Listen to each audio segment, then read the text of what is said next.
why we're comprised, some of our current key issues that we're struggling with, well, not struggling, but challenges that we are facing in the radio industry, some of which are ongoing and will always be challenged like copyright issues, but other things such as, confronting new technologies and the impact that might have had on the radio industry. But our membership is comprised of more than 260 commercial radio stations, so that's the entire commercial radio industry members of CRA. In addition to lobbying the government and working with the regulator on codes and practice and standards, we also lead industry-wide marketing campaigns. We negotiate the copyright agreements with ACRA and the PCA. We manage the audience measurement surveys. We hold a master contract, and we're at the moment rolling out a new audience measurement survey methodology in small regional centres where there hasn't been much audience research done in the past 60 years, I'd say. But we also do a lot of work with ABC and SBS, and sometimes with communities, but mainly ABC and SBS on issues of common interest, particularly political issues, or issues like the rollout of DAB+ broadcast digital radio across the country. Now, when you have a look at the industry, you see that commercial radio ownership is spread amongst 12 radio networks. So 12 radio networks own about 80% of the stations, but we have 30 owners. Now that sounds odd. What does that mean? It means that we have networks and members of different sizes. So we have, for example, Southern Cross Stereo, which is a network with 80 stations. 68 of those are in regional areas. 12 are in metro areas. Then we have a regional network of 30 stations. We also have owners who have one station. So on the Gold Coast, there are 2 stations owned by Southern Cross Stereo, and there's one station. It's a network of one. They keep saying we're the smallest commercial radio network in Australia. And then we have other areas like Bathurst, where there are 2 stations, and they're the only 2 stations that owner has. So the industry is very diverse and made up of all different sizes of networks and all different types of station owners. So we've got a list of companies that own commercial radio. We have lots of family companies, and we have individuals who own radio stations. Interestingly enough, we still have a large number of AM radio stations. Now that's very unusual around the world. Around the world, and I do a lot of travel talking about radio issues, we find a lot of countries have either very few or no AM stations, and certainly no AM commercial stations. If there are AM stations, they're public service stations like the ABC, and they're owned by the government. And the split of our members, we've got 42 metropolitan commercial radio stations and 220 regional. So local regional radio stations. Now we're a little bit different from television. Is it possible to get glasses on? We're a little bit different from television in that we are planned into radio licence areas. Now that means that there are 105 radio licence areas. Television has about 5, I think, in the regions. So their licence areas are much bigger than some radio licence areas, and some radio licence areas are very, very big in terms of, geography, but they're very small in terms of population. So we have people out there in remote areas trying to cater to the needs of all the different age groups. We have people in the more built-up regional areas, or just in small towns with a couple of thousand people. So it's a very diverse industry.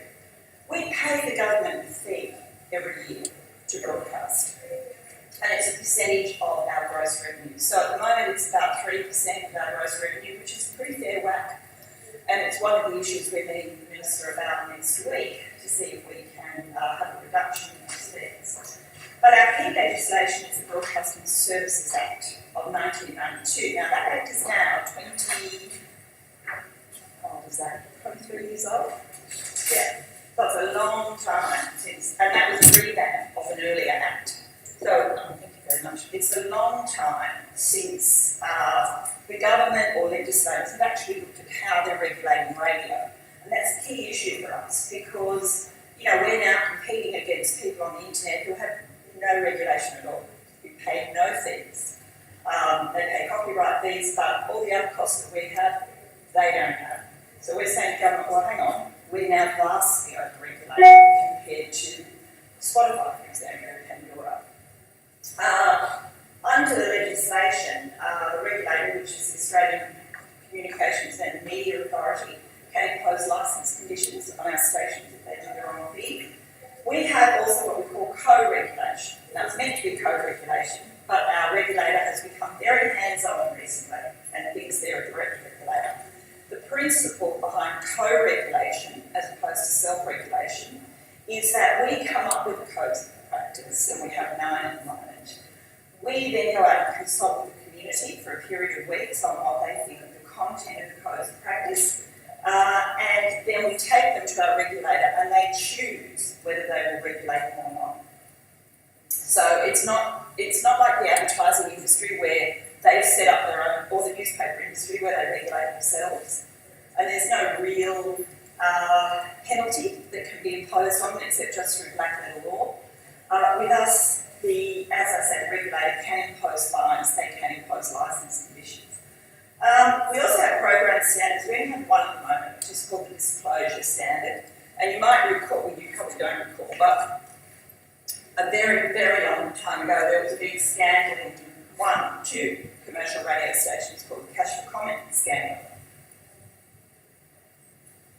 And it's where it was alleged that some of the just two out of many hundreds of talk presenters were taking sponsorship and then talking up a particular client.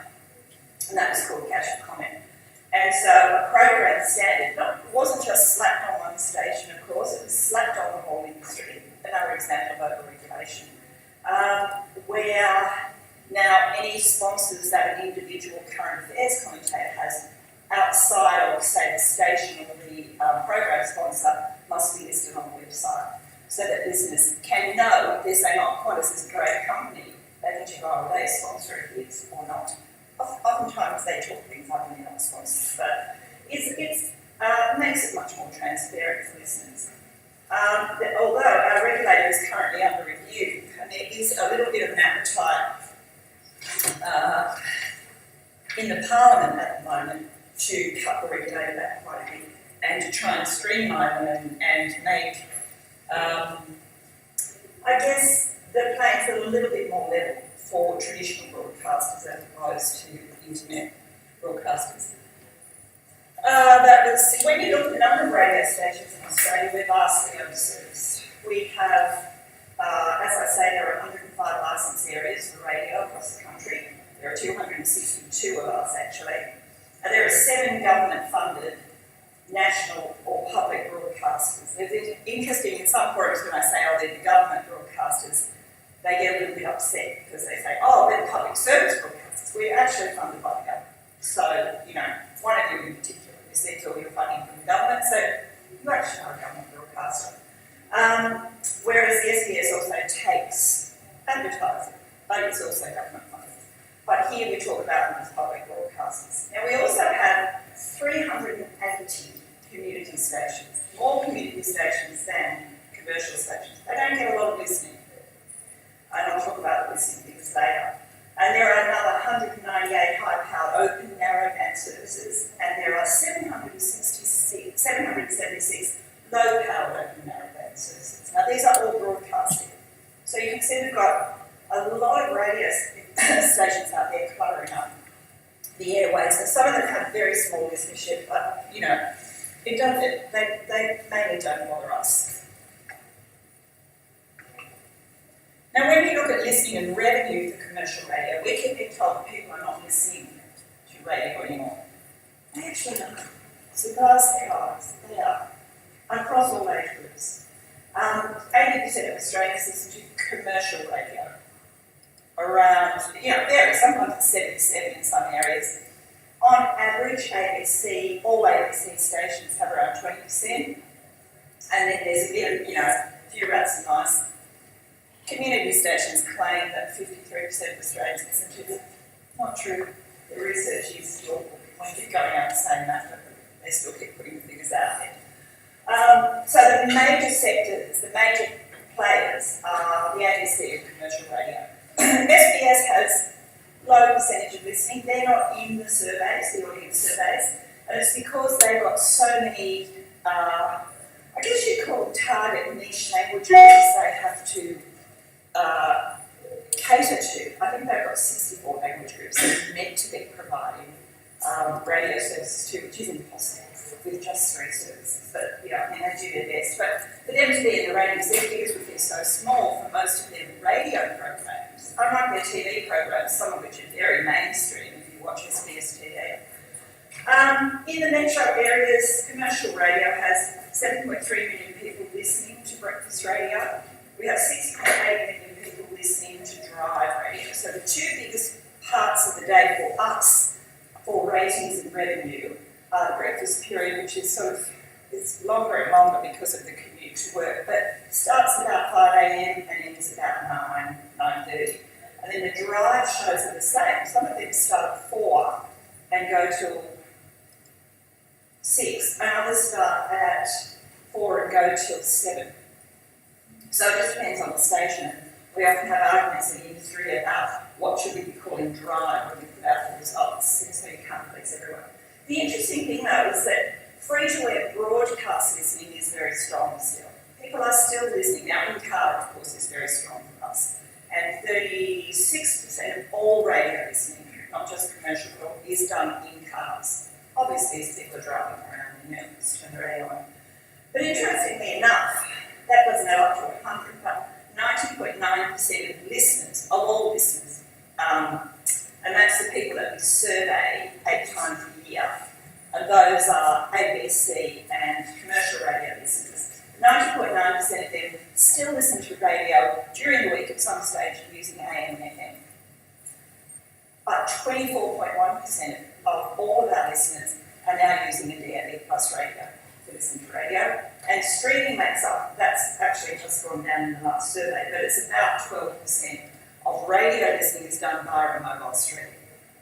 There's a lot of reasons for that. One of which is when we survey young people, they say to us, we would listen to more radio on our mobile if we didn't have to worry about our battery life using the radio out to stream, and if we didn't have to worry about the impact on our data accounts. So one of the things we're trying to do at the moment is get a digital broadcast, not a streaming, but a broadcast chip into a smartphone. So you may see that happening sooner than you think. Now, unlike other traditional media in Australia, such as television, I'll say it, you can see on the screen that listening growth is trending upwards for radio in this country. And for the last 4 years, listening to free-to-air broadcast radio has continued to grow for commercial and total. That's ourselves and ABC. So it's good news for radio. A lot of people don't understand that this is what's happening because everybody thinks, oh, everything's on the internet. No one's listening to the radio anymore. It's simply not true, but you will hear people say it. Now, in terms of future-proofing radio, we've got to measure our audience because we can't sell commercial radio. And by the way, the reason the ABC is in the radio surveys is because they use their listening figures to get the money out of the government. To say, look, we've got this many people listening to that service, this many people listening to this service. So even though people would say, well, why does the ABC need audience figures? They need it to justify the funding, obviously, to a government at the moment that's looking to cut funding from everyone, including the ABC. So GFK is the new provider for radio audience measurement in the capital, 5 capital cities, Sydney, Melbourne, Adelaide, Brisbane, Perth, and also on the Gold Coast, Canberra and Newcastle, and possibly Wollongong next year. We run one of the biggest probability-based research samples in Australia and possibly in the world. Apart from the census, we have 60,000 people surveyed every year, 60,000 different people. So we don't go back to the same people or the same area more than once in 5 years. And that makes the sample big and it makes the results very credible. Now, 80% of respondents are recruited door to door and they complete paper diary. Now, that sounds very old-fashioned, and it is, but they only do it for a week and they're incentivised to do it.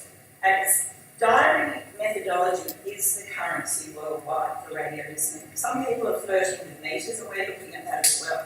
But we don't think electronic meters can replace the reliability and validity and robustness of the large sample that we get by the diaries. However, last year we started doing 20% recruitment online and people filling out the diary online on their mobile.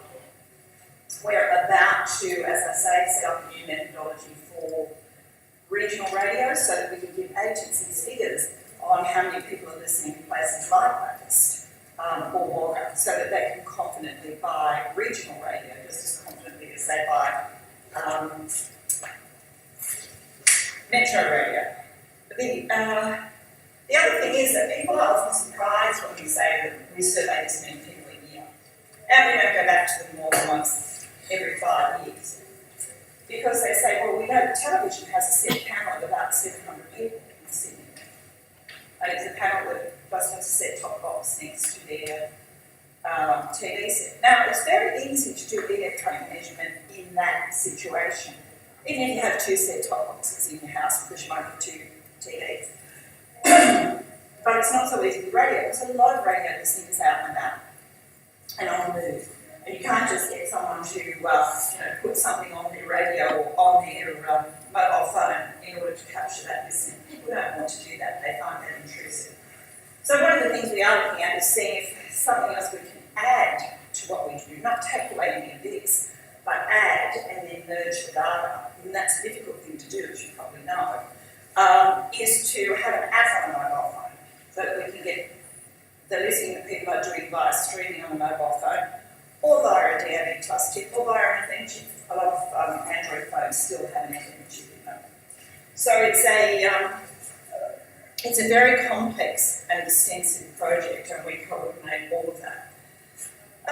One of the key reasons we think that revenue is so strong for radio, and on the increase again, our revenue increased by 5% last year. The only year that we have lost revenue was the year of the global financial crisis, which is 2007, 2008. And I think in that year our revenue went down by 3.07%, but then it's gone up every other year. Last financial year, it went up by 5%. And it's tracking now, last month on month, year on year. Sorry, I'm losing my voice. It went up by 8% month on month. So radio is doing pretty well in hanging on to its share of revenue at a time when the internet, and I don't mean streaming services, I mean just the internet per se, the search ads and the ads, are taking a lot of revenue from other media. Television's revenue's fallen. Print, of course, we all feel incredibly sorry for print, but, why weren't they thinking about this a few years ago and trying to keep pace and, not allowing websites, not jumping into the, classified websites right at the start, thinking nobody will ever not buy a newspaper. She said, read the job ads or read the car ads. But that was their thinking. So I think the reason radio is doing well is that we're very hard workers. We try very hard to keep up with what our listeners want and to keep contact with our listeners. I mean, people have said to me, aren't you worried about social media? And I always say, why? Why would we worry about social media?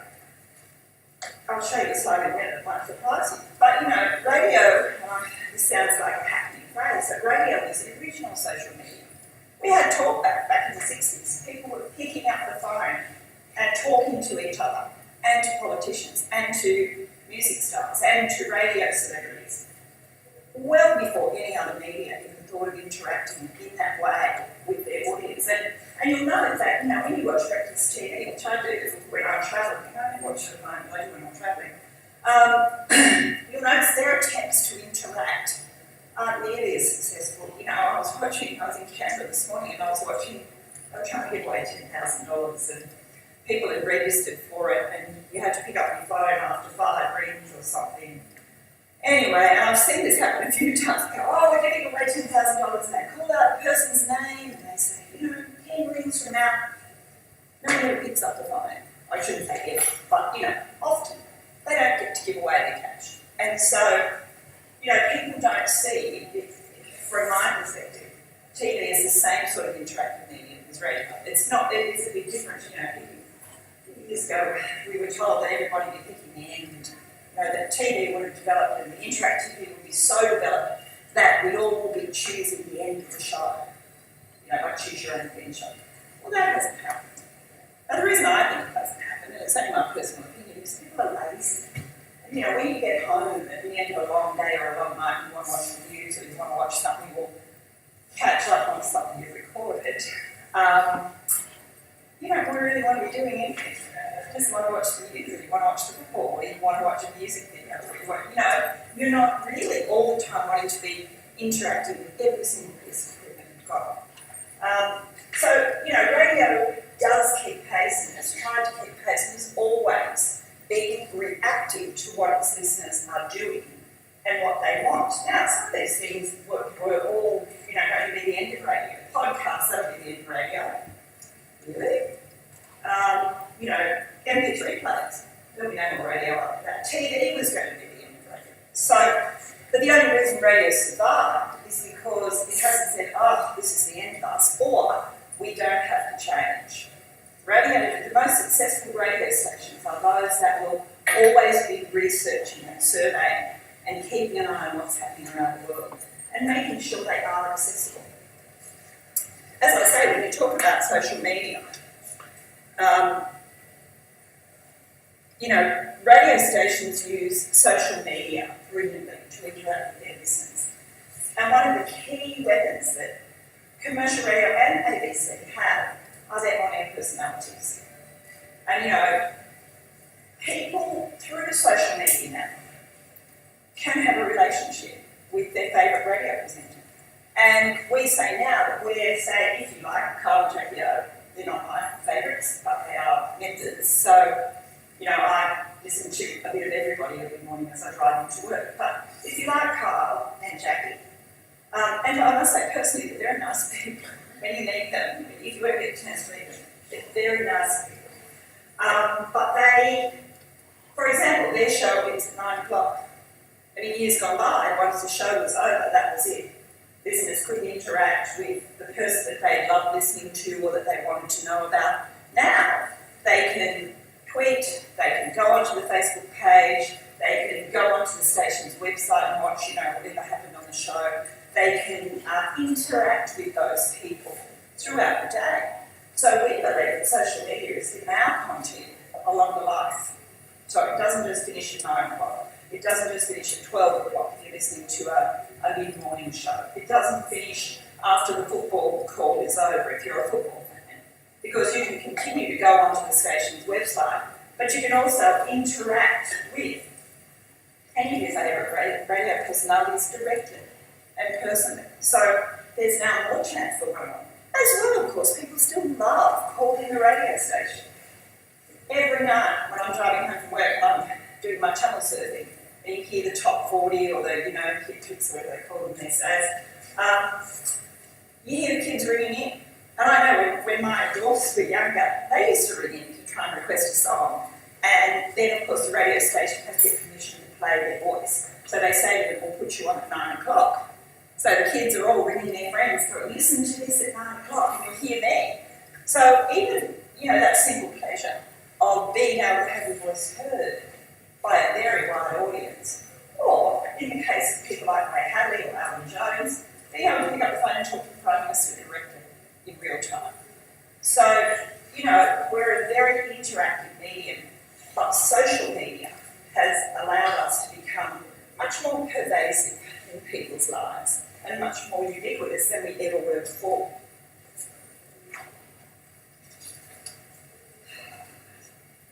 So I just wanted to give you a couple of very recent examples of how radio stations have tried to innovate and how it's working to keep that relationship going. Now, ARN, which is a major metro radio station with the KISS brand and Sydney WSFM, has a dozen stations around the country in the 5 metro capitals, and they've got a half-sharing one in Canberra. Now, they've built a new green room, what they call their green room for talent and guests, and they've entered a partnership with Twitter. Now, Twitter has fitted this room out with its latest social media technology to provide ways for on-air talent and celebrity guests to connect immediately with the audience while they're in the green rooms. So that's pretty groundbreaking. Twitter, I think, saw an opportunity. It's the top rated show, or was the top rated show in Sydney, but they're now the top rated station in Sydney as well. Top rated 2 FM stations in Sydney. Here's the WSFM. So Twitter and the ARN brands have now linked together to make use of their vast audience. It's got a booth powered by a Twitter mirror that tweets. So celebrity guests and artists, I'm reading this because it's a little bit complex, and on-air talent can create personalised images and tweet autographed selfies to a fan base in real time as they're on the radio or just after they go off the radio. So this is Australia's first permanent GIF, and the Twitter mirror, GIF, and the Twitter mirror is the only permanently mounted mirror of its kind in the world outside of Twitter offices. So Twitter offices have these, obviously, but nowhere else does. But it all extends like the content and the content-rich opportunities, because it is all about the content. It's not only about how you transmit them. Australian radio presenters, and if you go anywhere around the world, you'll find that where a commercial sector is developing, and in some countries it's only just now developing, but in countries where there's been a commercial sector for a long time, in countries where the commercial sector, such as Singapore, Malaysia, India, where they've been selling FM licenses like they're going out of style, are developing these radio celebrities, just as we have them here. So as I said earlier, social media has turned breakfast radio, for example, the biggest earning part of our day, into a 24-hour, fan fest or love fest between the announcers and their fans. And when you hear some of the producers of some of these top shows talking at conferences, they'll talk about, it's not only about listeners, it's about fans now. So the fans of the program, the fans of the presenters, and the fans. So it's a different sort of business model for radio. Whereas in the past, you have people sitting there, maybe not even talking between songs, just playing music 24/7, or playing music for 3 hours and occasionally, making one of those crazy DJ cracks. Now, another great example is a new launch this month from SCA, which owns stations like 2Day Hit and Triple M. It's just launched YouTube Hits on the Hit Network. And it's an all-new multi-platform show which reflects the world of YouTube music. So YouTube Hits airs nightly on air across 55 stations, and then it's on demand on YouTube. So people can go back in and watch parts of the show that they really liked or listen to music that they really like. It links up-and-coming music stars to radio.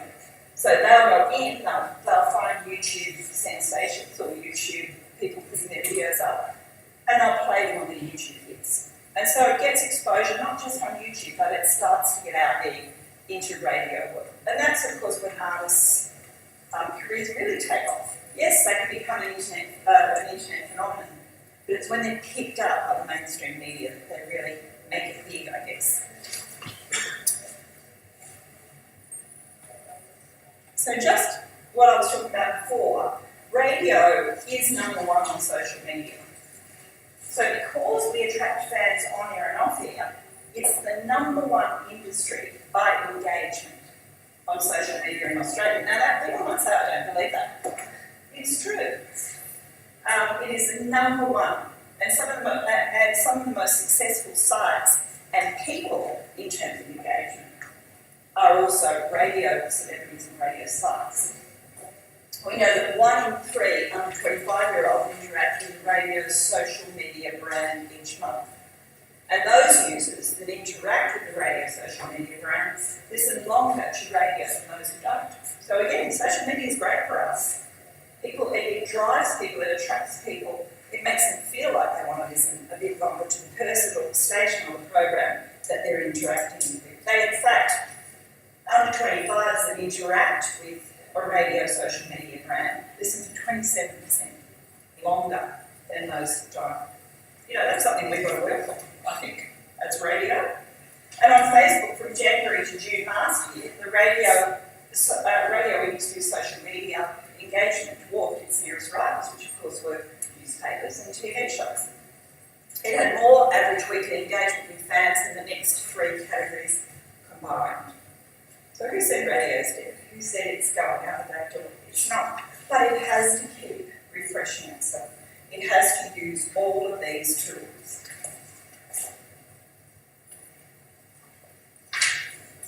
Now, one of the things that we do for the industry is an all-industry promotion. So if you're working in business or if you're aspiring to work in management or in business, you know that promotion is key. You can't just have a great product and hope that everyone knows about it. You can't just say, oh, well, I've done one ad, or I've done one promotion, or I've done one billboard. Well, that's great, everyone knows about my product now. So, I mean, what's the genius of that? It's marketing, it's promotion.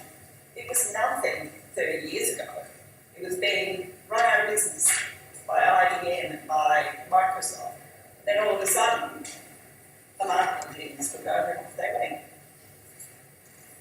And even if their products aren't that good, as a couple of their iPhones were, people still might not run lots of them because of the marketing.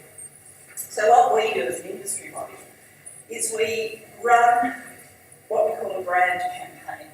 And it's aimed squarely at advertisers and at agencies. And it's meant to remind them of some of the strong characteristics of radio. So you've got to research as well. Whatever business you're in, and I've been in the food industry, I've been in politics, I've been in education. Whatever business you're in, you have to research. You have to find its strengths, you have to find its unique selling points, you have to find the areas where it is stronger than any other, than a competitor, for us, a competitor industry, but when you're in a particular industry, than another product. So at the moment we're running a brand campaign. Now every one of our 262 members plays this brand campaign 3-4 times a day for the duration of brand campaign. It's been ongoing now for 10 years. We've had different angles every time. And SBS is now joining in because they take ads, so they're wanting advertisers to think about SBS, and people that listen to them think about how good radio is for them, so they'll advertise in SBS. So it's a critical part of what commercial radio does, as well as negotiating with your own business, as well as lobbying the government, as well as running the radio week's measurement. Branding our industry and keeping it top of mind with advertisers is key to what we do. Now we've got a video that I'd like to show you. When we do a brand campaign, we base it on research. When we do that research, we then create a whole lot of collateral for our salespeople and stations, for our marketing people, to integrate into their own marketing and promotion, so that each is giving one message. This campaign, which has been running all this year, and probably will run into the next, it's had 4 different phases, but it's called Radio It's a Love Thing. So we set up the Radio It's a Love Thing site, which is that. And it's got everything on it. It's got case, and it's for advertisers, it's for agencies, it's for researchers, it's got all of our marketing collateral on there, it's got all of our survey results on there, it's got any of the research we've done about radio and return on investment, how radio makes people feel. And one of the things that we did to launch this campaign early last year was this video with some of our on-air personalities.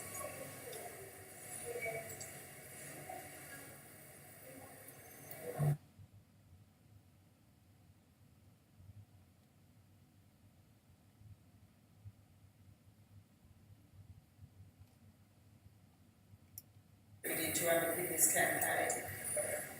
And that research is done by external research companies. It's not done by us, because there's no point, we can research anything and put out, everybody loves us, but it has, any research you do must be independent, and the researcher has to stand behind it. But you can see another strength of radio is that all of our on-air presenters are willing to do things to promote the industry. So we're quite united in that way. It's not, I know TV has done it with their digital switchover, but you don't see them doing it many other times. Radio personalities actually are quite happy to promote the industry because they love the industry once they get into it. Now that's the Radio It's a Love Thing website, which you've seen, so I won't go into any more on that. Some of the research conclusions which you might have seen on there. radio listeners are 9 times happier and more energised than when listening to radio than when using other media. Now that was done on a sample of, say, 2,000 people by Colmar, and they weren't all radio listeners. 4 out of 5 listeners have been listening to the same station for more than 2 years. Now you don't get station loyalty, or even, well, you do get loyalty, I must say, you do get loyalty to particular magazines, I think, and maybe to some newspapers and some age groups. I haven't read newspapers for a long time, but I know a lot of older people are very, they read their Sydney Morning Herald every morning, even if it's on a tablet, they'll still read it. But radio does have a high loyalty factor, and 64, commercial radio, this is important, 67% of radio listeners are open to advertising messages on the radio. Why is that? We think it's because the ads are short. BT, and also you don't record radio really and listen to it later. The strength of radio is it's live and local. Some people listen to podcasts, but if you're listening to live and local radio, you love the people you're listening to, a couple of 30-second ads aren't going to make you switch off. Whereas you know yourself, if you're recording a program, either from subscription, television, cable TV, or what do you call it, cable, can you do something satellite now, or free-to-air TV, you will go through the ads. I never watch an ad on television now. Unless I'm actually looking for something and I see something that is an ad for a colour, I'll watch that one. So radio listeners are very receptive. Now that's an important message for us to give advertisers. And 72% of listeners believe their favourite radio station is a great brand. Now why is that important? Well, because we want advertisers to want to link themselves to great brands. And if radio stations have great brands for the station, or programs have great passion, that's a great brand. It's a radio brand again now. They went away from radio for a while, but they've come back. So even individuals have great brands. And that's important because we really want advertisers to want to be associated with our great brands. Now, just very quickly, because I know the time's passing, but the other thing we're working on is the rollout of DAB plus digital radio. It's a long-term view we're taking on broadcast radio. AM and FM spectrum is considerably compromised in built-up areas. AM can't even get into some apartment blocks because of all the blockages to the actual AM signal. But FM does a little bit better, but there's still some what we call multi-path interference to the signal. Now for us, radio has to be a consistent, high-quality, robust signal. Otherwise you're not going to keep listening. I know myself, some people say to me, oh, everyone is streaming radio through the mobile network in years. I say, really? Because I drive into the city every day along the main road and 4 times on that main road. And I do a lot of talking on the phone when I'm driving because it's a good way to use your time. On a hands-free, of course. And my phone repeatedly drops out. And sometimes it'll drop out just because a big truck drives by. And from a radio industry perspective, you can't trust your future for something that's not going to deliver a consistent product. And at the moment, the internet cannot do that. So we need to future-proof the industry, and moving to DAB+ is allowing us to do that. There's some of the features of DAB+. Digital sound quality, a lot more stations. In Sydney now, we've got something like 49 free-to-air radio stations. 49. Where before, I think we had 12 commercial and 5 ABC, 3 SBS. It's a big difference, and digital radio technologies made that possible.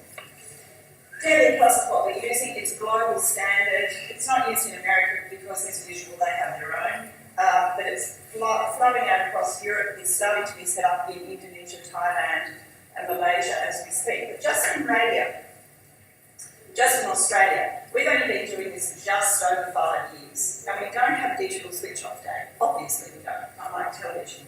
But already, just with radio, promoting digital radio, 2 million DAB+ receivers have been sold. There are more than 300 different DAB+ models available, with the cheapest being a $15 little transportable thing sold in Aldi last Christmas as a Christmas present.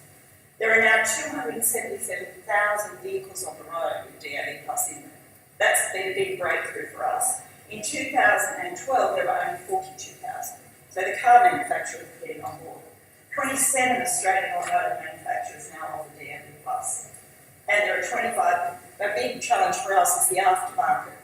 Because most cars are not new cars. I think there's a changeover of, 8 years now, it used to be 11, it's now 8 on average. But there are still millions of cars on the road that they're not used, so they won't have DAB Plus in them.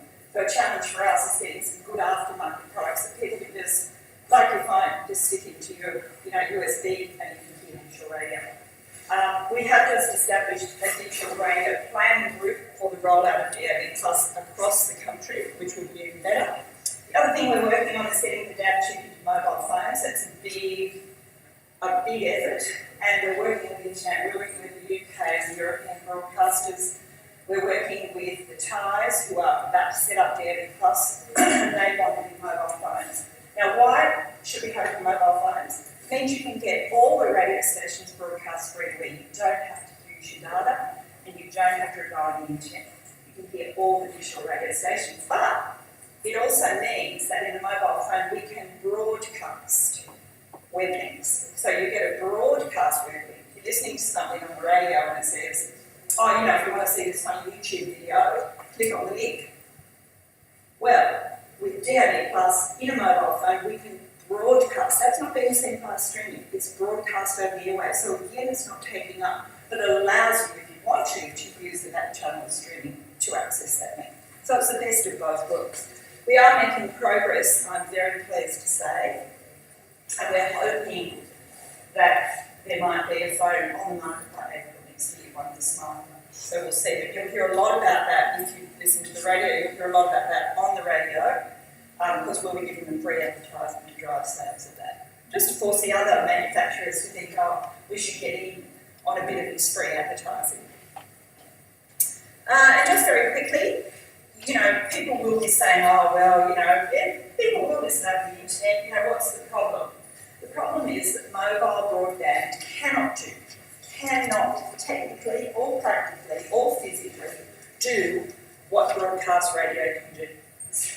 Now you might say, there's Netflix, 40,000 people can use Netflix. Yes, but they're not all watching the same movie at the same time in the same area, using the same cell towers, are they? But when you've got, for example, listening to KISS, when you've got 250,000 people at the same time wanting to listen to a good quality audio signal via a mobile phone network, it's not going to work.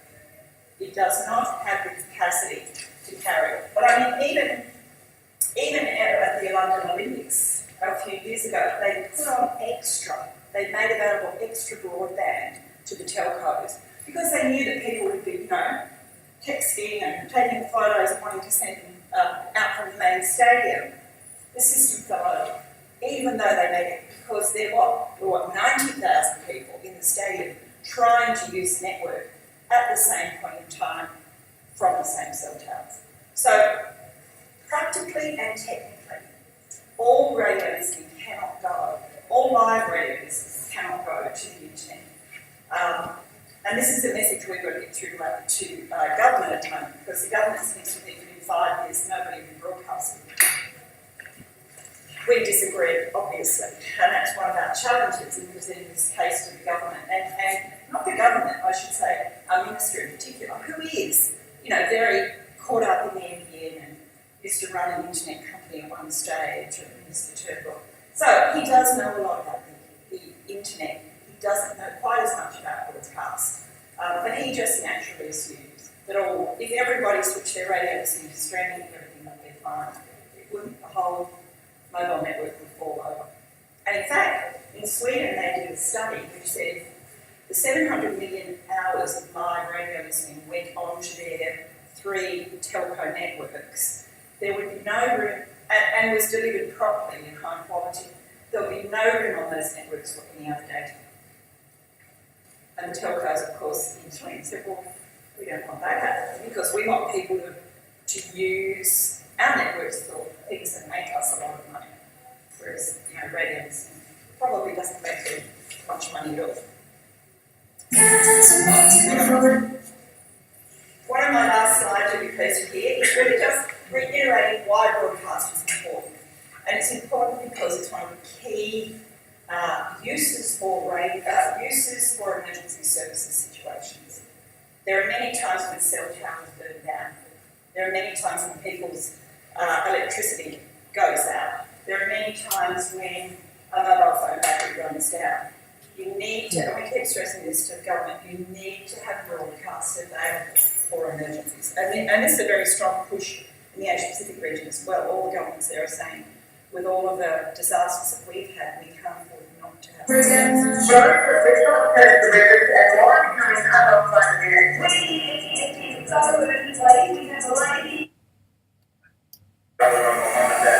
it was an embarrassing year, but we're going to hold a charity thing during various emergencies we've had over the past few years. The vision was television, of course, but all the audio was radio, and it just shows the importance of broadcast in emergencies. Even in cities like Brisbane, you might recall, when they had those dreadful floods, it was radio stations that were broadcasting 24/7. So some of our challenges in the new media landscape is we're competing against internet and online services that pay no fees. They have no codes of practice. They have no advertising restrictions, which we do. There are certain products that we can't advertise, and there are certain products that we have to put a mandatory tag of like 35 seconds on the end of the 30-second ad. Destroys the message of the ad. They don't have Australian music quotas, which we have. They don't have emergency services requirements, which we have. They don't have reporting obligations or additional local content obligations. They have no program standards. And as I say, there's no advertising restrictions or mandatory tags. So we're in a very uneven competitive landscape, and we've got to impress on the government not only the importance of broadcast, but the fact that we are over-regulated. But at the same time, by the same token, you say to a minister, oh, well, you keep talking about being a deregulatory government. How about taking away the content regulation from radio? Oh, we could never do that. Well, why not? Because you don't regulate the internet at all. Oh, we can't regulate the internet. But why are you continuing to have this heavy burden on radio and television for that matter? Oh, well, because politically we couldn't lift some of those restrictions, the community wouldn't stand it because radio is still too influential. I mean, that's nice of them to say, but it's difficult when you're on the other end and it's struggling to keep your share of the ad dollar. That's another issue. We are in a dispute at the moment with the PPCA, which is the record industry, about paying for simulcasts. Now, from a radio perspective, simulcast makes us no more money. Let me be clear about that. We do not put different ads in it. It's just like going out on AM, FM, DAB+, or over the internet. A couple of years ago, the record industry decided that we should pay another fee. We already paid in this music, mind you, in our broadcast, and we should pay a fee that's up to 300 times higher for 12% of our audience. So you can understand why that is a big issue for our industry. But we are hoping to have that solved soon. We are trying to negotiate a settlement. So there's lots, broadcasters, advertisers and listeners, there's lots of good things happening for all of us with new technology and with new content. But, we've just got to keep working as an industry, as all industries have to. Keep modernising ourselves, keep pace, keep regulation under control, keep doing the research that we need to do to keep the dollars coming in, but also be mindful of the needs of our audience. We have 3 websites. One is, we also, by the way, run the Australian Commercial Radio Awards every year, which is a big event attended by 1,400 people, and we run a conference. So we have a number of websites. The first one there, commercialradio.com, is our corporate website with lots of information on. The second one is all about digital radio and stations. You can sample the stations online, the news stations, and then of course there's our marketing website. We have another website for members, which is the ACRA's, the Australian Commercial Radio Awards website. And we have another website called the Sirens website, which is a creative awards, not for our people, but for agency creatives to up the standard of agency. And as a prize, we send them to the Cannes Advertising Festival. So we actually operate 5 websites. Any more information? I'm happy for you to give them this presentation if they're interested, or go to any of those websites. So even with my notes, I've gabbled on, I know that, I'm sorry about that. I get very passionate about my industry. Thank you for listening, and I hope you and learnt something. This hasn't been overkill.